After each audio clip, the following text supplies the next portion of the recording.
Hello बच्चों, मेरे class में आप सभी का हार्दिक स्वागत है।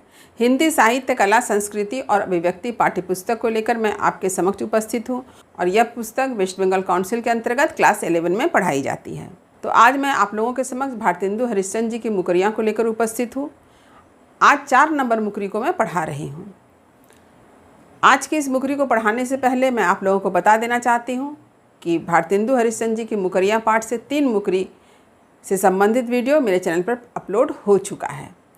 इसके साथ ही साथ अमीर खुसरो की पहेलियाँ, सूर के पद, बिहारी के दोहे पाठ से संबंधित वीडियो भी मेरे चैनल पर अपलोड है और सभी वीडियो का लिंक मैंने डिस्क्रिप्शन बॉक्स में दे रखा है। तो जिन बच्चों ने अभी तक इस वीडियो को नहीं देखा है तो वे डिस्क्रिप्शन बॉक्स में जाके पूरे वीडियो को अच्छी तरह से देखें और समझें। तो चलिए, आज मैं इस मुकरी को पहले पढ़कर सुनाऊंगी, फिर कठिन शब्दों के अर्थ को बताने के बाद ही मैं पंक्ति की व्याख्या करूंगी। तो चलिए आरंभ करती हूँ। खूब ध्यान से मन लगाकर पूरे वीडियो को अच्छी तरह से देखें, क्योंकि पूरे पाठ को अच्छी तरह से समझना आपके लिए अत्यंत ज़रूरी है। परीक्षा में कहीं से भी प्रश्न पूछे जा सकते हैं, तो यदि आप पूरे पाठ को अच्छी तरह से समझ लेंगे, पूरे पाठ को अच्छी तरह से याद कर लेंगे, तो आपके लिए आसान होगा कि आप किसी भी प्रश्न के उत्तर को लिख सकें। तो खूब ध्यान से मेरी बातों को सुने और पूरे वीडियो को देखें। देखिए, भीतर भीतर सब रस चूसे, हंसी हंसी के तन मन धन मुँह से, जाहिर बातन मैं अति तेज, क्यों सखी सज्जन नहीं अंग्रेज। तो अब चलिए कठिन शब्द के अर्थ को देख लेते हैं। देखिए शब्दार्थ, भीतर भीतर यानी अंदर से, रस, रस का अर्थ होता है क्या? धन या वैभव को कहा गया है, समृद्धि को कहा जा सकता है। चूसे यानी चूस लेना, लूट लेना। हंसी हंसी यानी हंसकर। मुँह से यानी नाश या नष्ट। जाहिर माने प्रकट दिखना। बातन यानी बात बनाने में। अति यानी बहुत। तेज मतलब पारंगत, निपुण। तो यह है कठिन शब्द के अर्थ। तो अब चलिए मैं पंक्ति की व्याख्या करती हूँ। तो मुकरी एक पहेली की तरह होता है। जैसे पहेली जब आपसे पूछी जाती है तो आप सोचते हैं कि इस पहेली का क्या उत्तर होगा। ठीक उसी तरह से जब मुकरी भी किसी के सामने प्रस्तुत की जाती है तो वह व्यक्ति अपने दिमाग से सोचता है, तो वह व्यक्ति भी सोचने पर मजबूर हो जाता है कि आखिर इस मुकरी का क्या उत्तर होगा। यद्यपि मुकरी के अंतिम पंक्ति में ही उत्तर छिपा होता है, फिर भी जब मुकरी प्रस्तुत की जाती है तो व्यक्ति सोचना आरंभ करता है, आखिर इस मुकरी का क्या जवाब होगा। मुकरी की यह विशेषता है कि पहले इसमें किसी बात का खंडन किया जाता है और बाद में वो बात स्वीकार की जाती है। तो चलिए पंक्ति की व्याख्या करती हूँ। तो इस मुकरी में भारतेंदु हरिश्चंद्र जी ने ब्रिटिश शासन व्यवस्था पर व्यंग्य किया है। तो भारतेंदु जी का आविर्भाव ब्रिटिश काल में है। उनके रचनाओं में राजभक्ति के साथ देशभक्ति भी देखते हैं। एक तरफ उन्होंने महारानी विक्टोरिया की प्रशस्ति में कुछ पंक्तियाँ लिखी, तो दूसरी तरफ उनकी रचनाओं से विद्रोह की चिनगारी भी दिखाई देती है। उन्होंने भारत की दुर्दशा का बड़ा ही सटीक वर्णन किया है कि ब्रिटिश शासनकाल में अंग्रेज भारतीयों का किस प्रकार से शोषण करते थे, किस तरह से उन्होंने भारतीय अर्थव्यवस्था को खोखला कर दिया। तो इसी बात की चर्चा जो है इस मुकरी में देखते हैं। देखिए, भीतर भीतर सब रस चूसे। एक सखी दूसरे सखी से कहती है कि हे सखी, बताओ वह कौन है जो भीतर ही भीतर, अंदर ही अंदर क्या कर रहा है? हमारे देश को खोखला बना रहा है।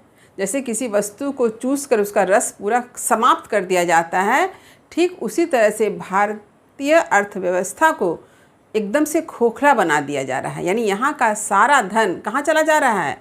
इंग्लैंड जा रहा है। हमारा देश जो है खोखला होता जा रहा है। हमारा देश दिन प्रतिदिन गरीब होता जा रहा है। हंसी हंसी के तन मन धन मुँह से। और वह कौन है जो हंस हंस कर हमारे देश से धन को तो लूट रहा है, यहाँ के लोगों का जो तन और मन है उसका भी विनाश कर दे रहा है, उसे भी नष्ट कर दे रहा है। हमारी सोच भी क्या है? नष्ट हो रही है। हम मानसिक रूप से गुलाम हो जा रहे हैं। शारीरिक गुलाम तो बन ही चुके हैं, हम मानसिक रूप से भी गुलाम बन चुके हैं। जाहिर बातन में अति तेज। वह कौन है जो बात बनाने में, दिखावा करने में बड़ा ही तेज है, पारंगत है, वह तरह तरह की बातें बनाकर हमें लूट रहा है। हे सखी, बताओ कि वह कौन है जो हमारे देश को भीतर ही भीतर खोखला बना दे रहा है, जो हमें मानसिक रूप से गुलाम बना रहा है, हमारे देश का सारा धन अपने देश ले जा रहा है और जो हमसे बड़ी ही मीठी मीठी बातें करता है, वह बात बनाने में अत्यंत पारंगत है। बोलो सखी, वह कौन है? तो सखी क्या कहती है? क्यों सखी सज्जन, क्या सखी वह सज्जन है? दूसरी सखी कहती नहीं अंग्रेज, नहीं नहीं, वह सज्जन नहीं है, वह तो अंग्रेज है। तो अंग्रेजी शासनकाल में अंग्रेजों ने क्या किया था? भारतीय अर्थव्यवस्था को खोखला बना दिया, नष्ट कर दिया। यहाँ का सारा धन विदेश चला गया, यहाँ का सारा कच्चा माल विदेश जाता था और विदेश से वस्तुएं बनकर यहाँ पर आता था और यहाँ के लोग उसे खरीदते थे अधिक दामों में, जिससे फ़ायदा क्या होता था अंग्रेज़ों को कि फिर से जो पैसा जो है विदेश चला जाता था। तो इस तरह से अंग्रेज़ों की जो नीतियाँ थी वह पूरे देश को खोखला बना रही थी, यहाँ का सारा धन विदेश चला जा रहा था। भारतेंदु हरिश्चंद्र जी ने अपने अंधेर नगरी नाटक में लिखा है एक जगह, चूरन साहेब लोग जो खाता, सारा हिंद हजम कर जाता। तो भारतेंदु हरिश्चंद्र जी ने भारत की दुर्दशा का वर्णन करते हुए यह लिखा है कि तबही लखियो जहाँ रखियो एक दिन कंचन बरसत, तहाँ चौथाई जन रूखी रोटी हूँ को तरसत। इसके साथ ही साथ उन्होंने भारत की दुर्दशा का वर्णन करते हुए लिखा है, जहाँ आमन की गलठली अरु बिरछन की छाल, ज्वार चून महमेली लोग परिवार ही पाले। तो इस तरह से भारतेंदु जी ने भारत दुर्दशा का चित्र प्रस्तुत किया है कि किस तरह से अंग्रेज हम भारतीयों का शोषण कर रहे थे, किस तरह से हमारे भारतीय अर्थव्यवस्था को खोखला बना रहे थे और हमें दिन प्रतिदिन गरीबी की ओर धकेल रहे थे। तो उम्मीद करती हूँ कि इस मुकरी का अर्थ आपने अच्छी तरह से समझ लिया होगा।